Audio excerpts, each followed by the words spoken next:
پیر مہر علی شاہ گولوی رحمۃ اللہ علیہ بیان کرتے ہیں، میں جہاز کے سفر پر تھا۔ اس مبارک سفر میں میری ملاقات حاجی امداد اللہ مہاجر مکی رحمۃ اللہ علیہ سے ہوئی۔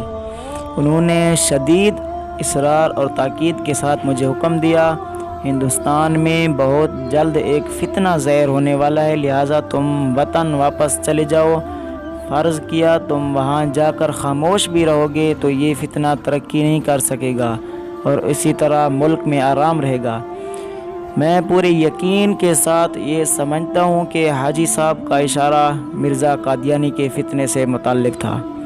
پھر حضرت محمد صلی اللہ علیہ وسلم نے بھی خواب میں مجھے حکم دیا کہ یہ مرزا قادیانی غلط تعویل کی کینچی سے میری احادیث کے ٹکڑے کر رہا ہے اور تو خاموش ہے۔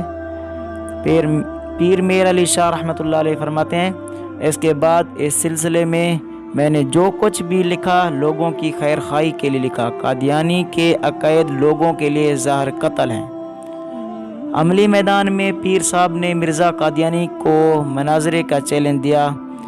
25 اگست 1910 لاہور بادشاہی مسجد مناظرے کا مقام طے پایا، مگر مرزا قادیانی کی پیر صاحب کے سامنے آنے کی جرأت نہ ہوئی۔ پیر صاحب کو قدرت نے ایسا رعب اور جلال عطا فرمایا تھا کہ مرزا ان کا نام سن کر تھر تھر کانپنے لگتا۔